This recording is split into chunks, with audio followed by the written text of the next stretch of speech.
With the introduction of Dreadnought, the Royal Navy faced a bit of a problem with regards to its cruiser fleet. Small, protected cruisers that could be built in numbers, but were still considered powerful enough to form a fleet screen, were now only about as fast as the latest battleships. And the faster scout cruisers had little in the way of protection or firepower should they run into an enemy fleet screen, which might include slower and heavier ships.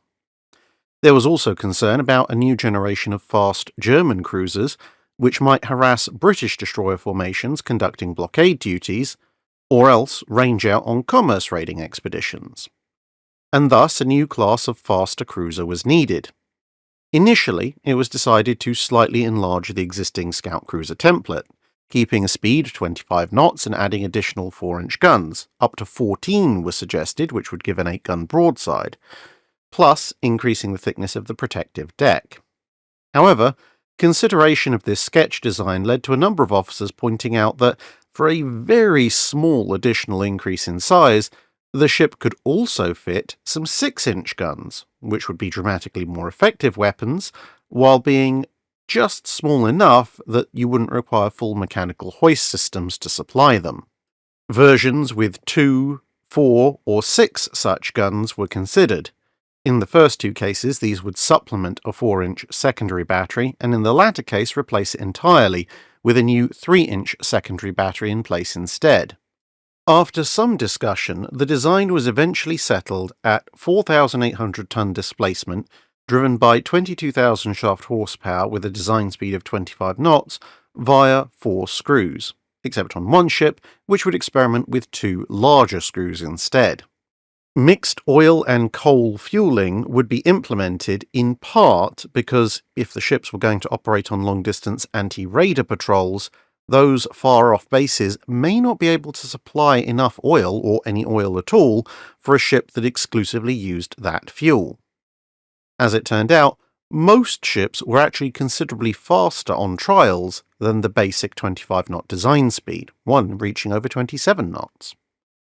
Armour consisted of a protective deck up to 2 inches thick, with gun shields introduced to protect the previously open mounts as well. This had an additional benefit beyond the obvious protection for the crew of the guns, as it also served to partially shield the ship's superstructure from gun blasts, which allowed the guns a greater degree of traverse.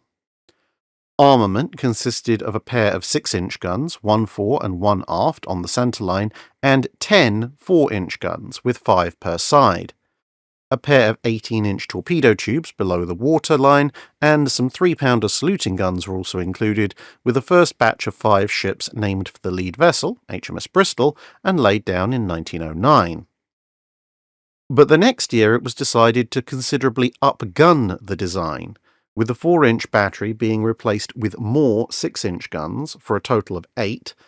These would also be repositioned, with 1 pair being left on either side amidships, but the other 2 wing-mounted pairs being moved considerably fore and aft respectively, the fore-mounted guns to atop a lengthened forecastle deck. This allowed 3 guns to fire ahead and 3 guns to fire astern, in addition to the 5-gun total broadside. The 18-inch torpedo tubes were also upgraded to 21-inch variants, and appropriate small increases to size, displacement, and engine power were made to maintain a 25-knot design speed. The lead ship for this batch of 4 was HMS Weymouth.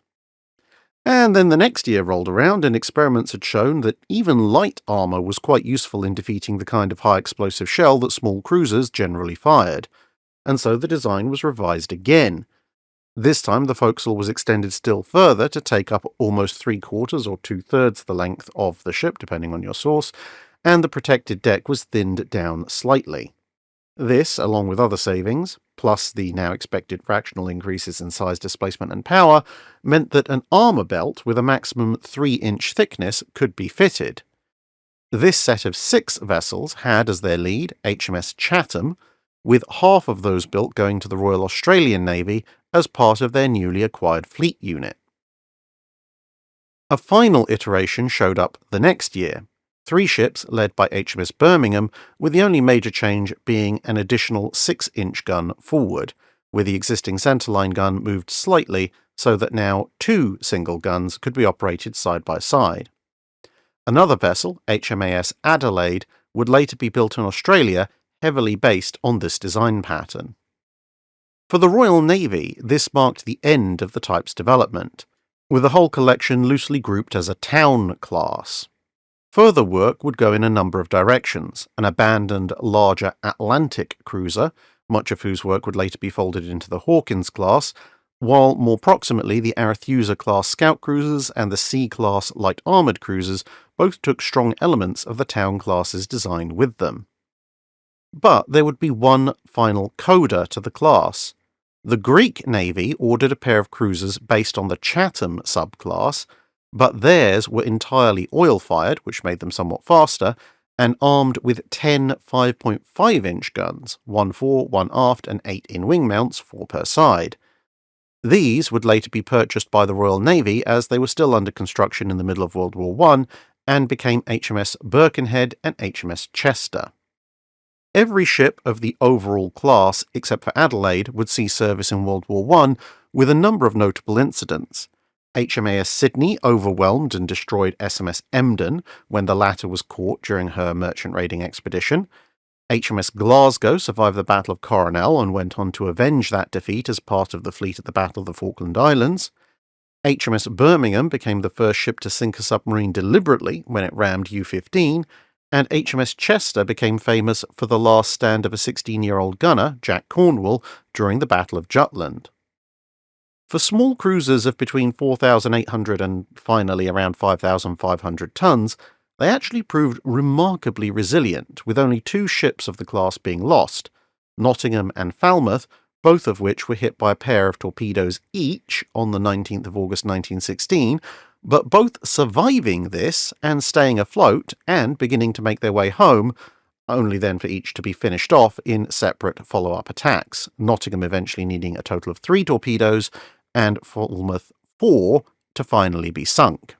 Surpassed in capability by newer cruisers such as the C, D, and E classes, the Towns gradually went out of service over the course of the 1920s in the Royal Navy, as other ships like the County class began to be introduced and used up their tonnage. Although in the Royal Australian Navy, Brisbane wasn't sent to the breakers until 1936, and Adelaide was the last survivor, still around in 1949. That's it for this video. Thanks for watching. If you have a comment or suggestion for a ship to review, let us know in the comments below.